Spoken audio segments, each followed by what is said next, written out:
Hey guys, it's your BadgerDad Mike back with another video.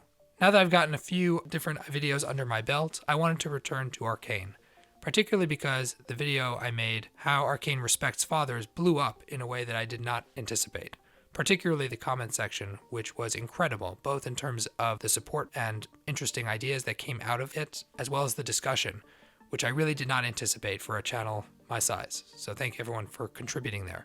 But there was an interesting comment around why did I not talk about Marcus and Zemina and some of the other characters that perhaps represented aspects of fatherhood and motherhood that I didn't touch on in the video. So the reason that I didn't choose to talk about Zemina was because while that she does represent the more overprotective mother figure, it can be very much a negative in her character. It was very much a one-dimensional portrayal, and there was very little of her in the show overall.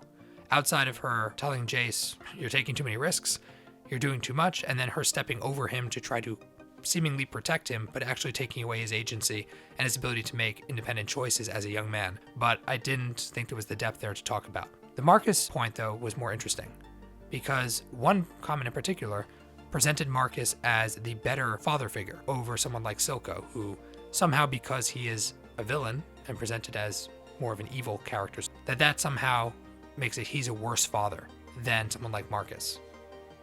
And I thought that'd be an interesting contrast because Silco is not a good person. He is a good character. He's not a good person.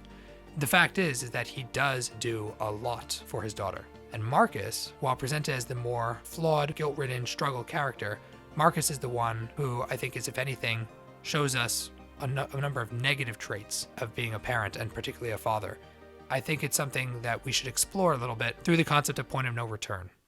Past the point of no return, no backward glances, our games of make-believe are at an end. The point of no return is the point at which you cannot return to your point of origin. I think it was originally from aviation, where a plane is flying and you have a certain amount of fuel in your plane. And once you get to a certain point, beyond the halfway mark, you cannot turn around and fly back to your point of origin because you don't have enough fuel to make the return trip. Not just from an aviation point of view, there's numerous examples of this in different forms throughout both history and pop culture. Crossing the Rubicon is a pretty famous one for Julius Caesar, where he crossed the Rubicon, at which point he could effectively be executed if he didn't succeed in taking over the empire. So this is the point at which no return, and it's something that very much because of the way that Christianity particularly views redemption, is something that our culture very much presents as anyone can be redeemed. Anyone can make amends. But most of the time in life, we make incremental decisions, and those incremental decisions, we think, oh, this is okay, we justify things, and at a certain point, you hit a point where you can't return. You can't return back to your point of origin. You cannot make it back. And I think Marcus is the perfect example of this in a more negative way. Because when we first meet Marcus, he's very much ambitious. He is a young man coming up through the ranks. He looks down on the undersiders as if they are beneath him. Trench of trash attacked one of the buildings in the Academy District. But you already knew that. The description? Yeah. It's exactly who you're picturing in that thick head of yours. Tell me where I can find them.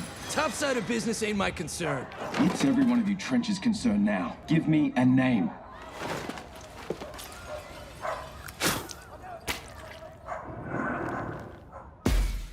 In a very prejudicial way. He considers them pretty much all criminals, that everything they do is criminal, and that they themselves are beneath him. Somehow he is better than them. And we see his arrogance come through further, his ambition, his pride, his self-centered and self-interest come through numerous times throughout the show, particularly in the early pivot where we realize just how far he's gone to work with Silco. And it's interesting, we don't really know when his daughter is born.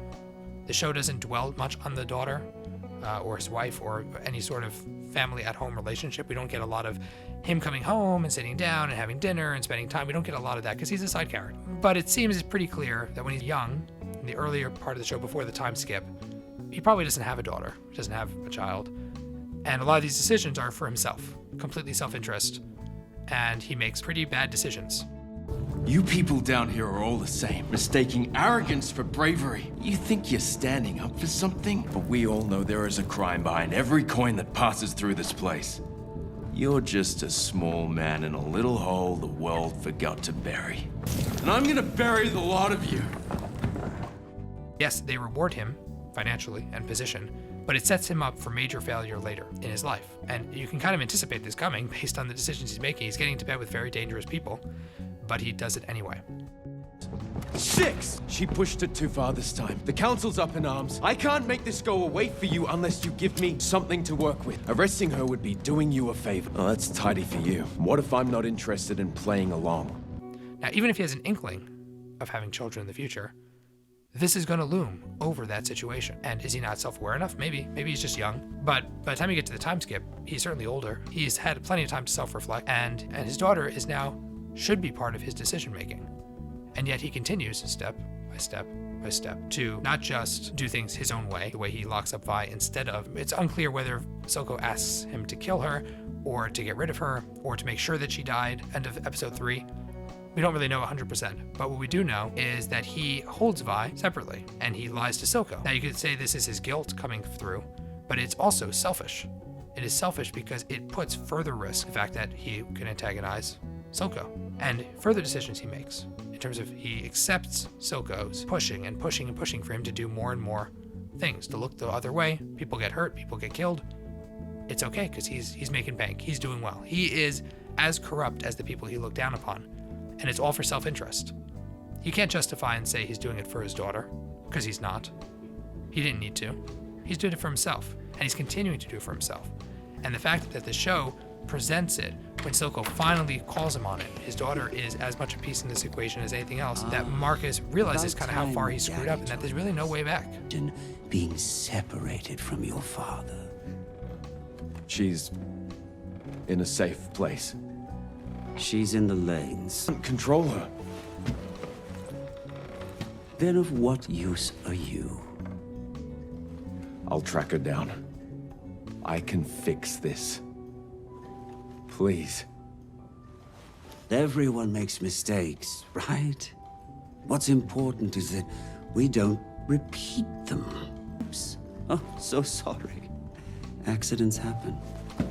There's no way out. And if anything, his going out, his dying in the line of called service, for lack of a better word, that is his way out of the equation. But does he leave his daughter alone? There's really no great decisions. There's really no great way back from all the points of decisions he made. And this is the lesson I think the show is trying to show with Marcus. He's a side character, and yet look how much we can glean from him. When you are a parent or considering being a parent, it is tremendously important to think through the decisions you're making, because they're no longer just about you. Even if you don't have a child yet, if you anticipate you will in the future, making decisions now that impact your health, impact your peer group, impact where you live, impact your economic status, these decisions will potentially ripple down and affect others. Our goal should be, what the point of no return teaches us as a concept, is that we can't all be redeemed if we continue to make bad decisions repetitively and don't learn from our mistakes. Furthermore, we can't live long enough to make all the mistakes ourselves. The idea of generational improvement is largely because parents who make mistakes